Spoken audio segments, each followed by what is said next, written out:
Il y a quelques mois, je vous avais fait une vidéo sur la marqueterie moderne et suite à cette vidéo, l'un d'entre vous m'avait dit d'aller jeter un œil à la marqueterie de paille que je ne connaissais absolument pas. Après quelques recherches, j'ai été littéralement conquis par la marqueterie de paille, par les reflets absolument dingues qu'on arrive à obtenir et la puissance des couleurs, donc c'est ce qu'on va voir aujourd'hui. Étant donné que je n'ai absolument aucune expérience avec la marqueterie de paille, on va justement découvrir ça en même temps aujourd'hui. On va commencer tranquillement avec un raccord en carré et on essaiera ensuite de faire le fameux raccord en éventail. Le premier avantage avec la marqueterie de paille, c'est au niveau du matériel nécessaire pour en faire. Ça demande quasiment aucun matériel, ou du moins du matériel très peu onéreux. Donc on va voir ensemble qu'est-ce qu'il faut pour effectuer de la marqueterie de paille. Donc dans un premier temps, moi je me suis fourni sur le site Rotin Filet, je vous mettrai le lien dans la description, mais voilà, il n'y a aucun partenariat, j'ai payé de ma poche tout ce que vous allez voir ici. J'ai acheté le kit de base sur leur site, donc qui comprend un diviseur de paille,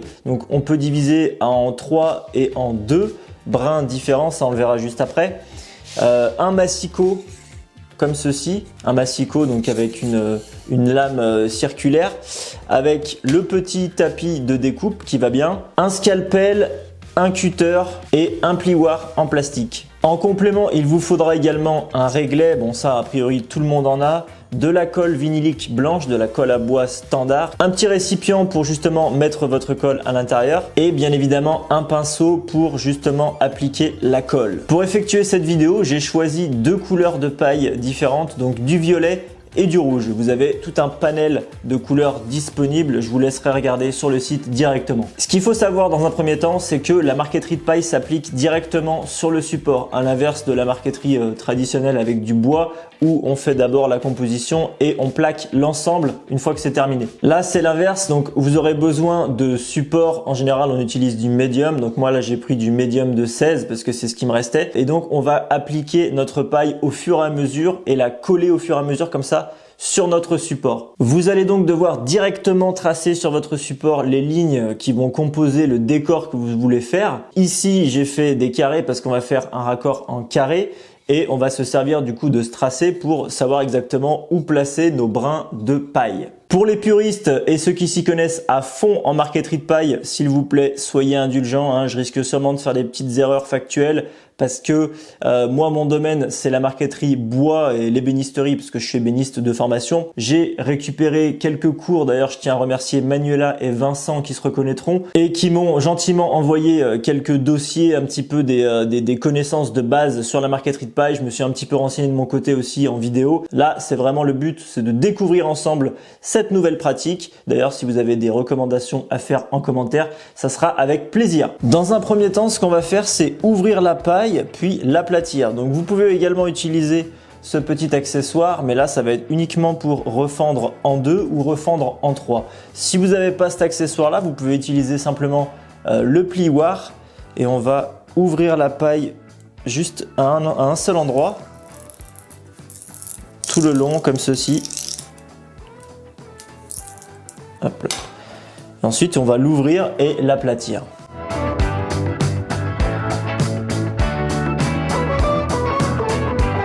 Il faut vraiment insister pour justement que ça soit vraiment plat parce que si vous l'aplatissez pas assez, la paille va rester un petit peu arrondie et visuellement ça va se voir et ça risque de se décoller avec le temps. On va répéter l'opération pour avoir un petit stock de paille prêt à être collé sur le support.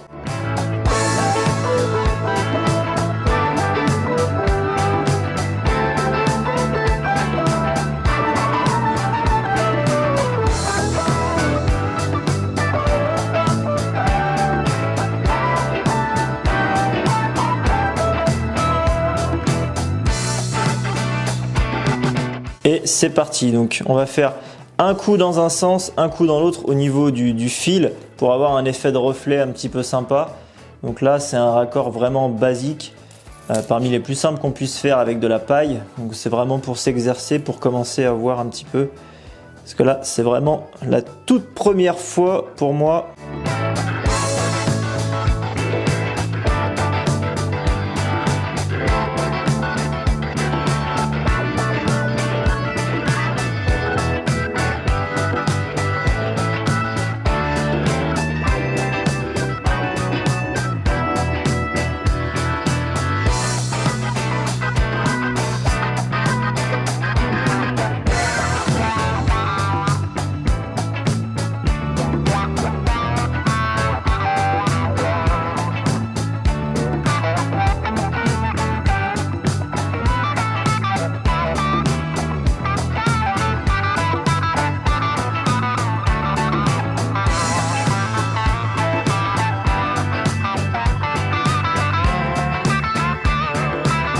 Donc voilà, un carré de fait, donc maintenant il n'y a plus qu'à faire le reste. Ça prend quand même pas mal de temps, surtout au début, quand on n'a pas l'habitude, ce qui est mon cas d'ailleurs. Comme vous avez vu juste avant, j'ai placé les brins côte à côte sans me soucier de la longueur utile. Et après, on a tout recoupé avec le scalpel et le réglet, et comme ça c'est nickel.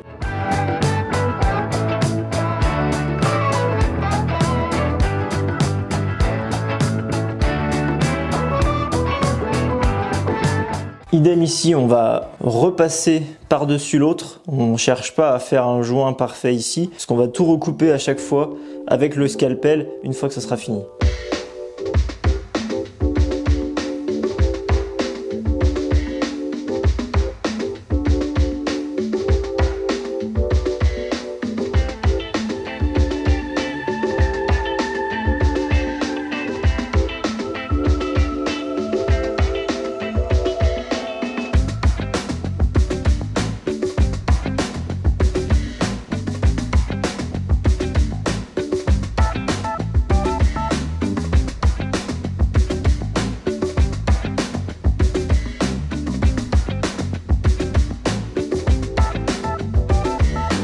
Voilà, donc là il y en a deux de fait.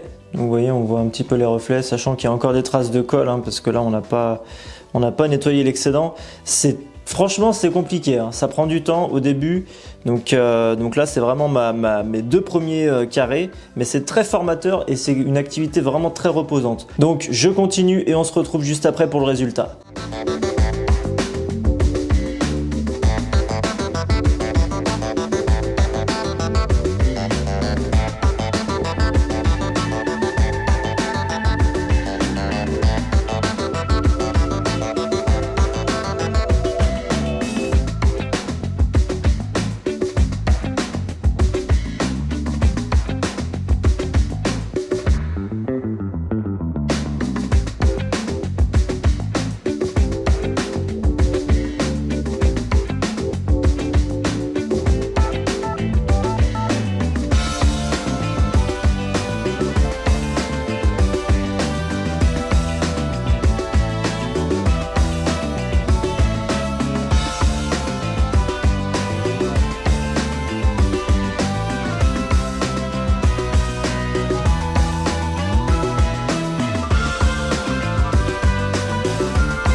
Le premier test est terminé, il y a quelques petits défauts, je vais essayer de m'appliquer un petit peu plus pour le prochain qu'on va faire juste après, le raccord en éventail et ce que vous avez vu juste avant dont je vous parlais en début de vidéo, les fameux reflets qu'on obtient avec la paille, c'est absolument magnifique. On augmente la difficulté avec le raccord en éventail qu'on va faire tout de suite, on augmente également la taille pour vous donner une idée.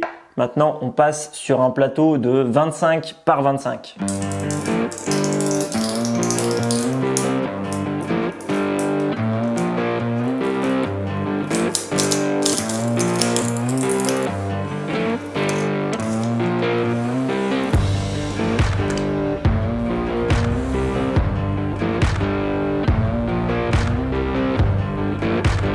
La marqueterie de paille a été inventée aux alentours du XVIIe siècle et d'ailleurs c'était dès le début une activité réservée aux pauvres et aux prisonniers, surtout les bagnards qui en faisaient énormément. Et ce n'est que très récemment que la marqueterie de paille est revenue à la mode et en grande partie grâce aux réseaux sociaux. Concernant le type de paille qu'on utilise pour effectuer la marqueterie, ce n'est pas n'importe laquelle, il s'agit de paille de seigle et une variété assez spécifique qui est spécialement produite pour faire de la marqueterie. Et à ma connaissance, il ne reste plus que 2 producteurs en France de paille destinée à la marqueterie.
Après ces 2 essais, ce que je peux vous dire, c'est que pour moi, la marqueterie de paille, c'est une activité vraiment passionnante et hyper relaxante. Il faut quand même être assez patient parce que pour faire ce modèle-là qui est tout petit, j'y ai quand même passé plus de 10 heures. Donc bien sûr, plus vous allez pratiquer et plus vous irez vite. Et quand je pense que certains font des habillages de yacht ou de jet privé où ils habillent carrément des murs entiers avec de la paille, voilà, on imagine un petit peu le temps que ça prend et le prix que ça coûte. Là, on voit bien les reflets dont je vous parlais tout à l'heure.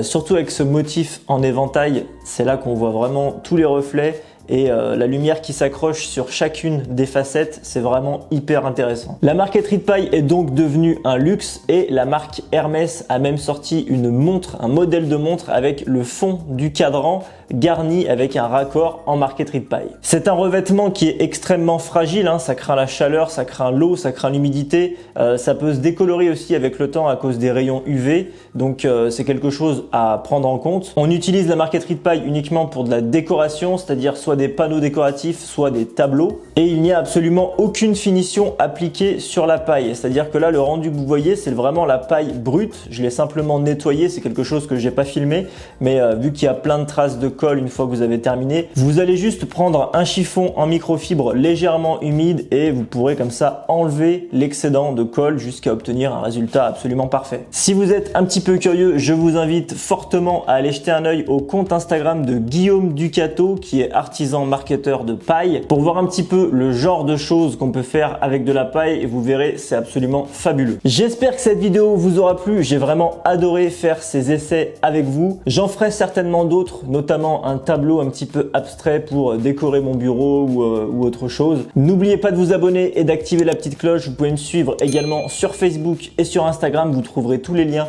dans la description. Et moi, je vous dis à très bientôt pour une nouvelle vidéo.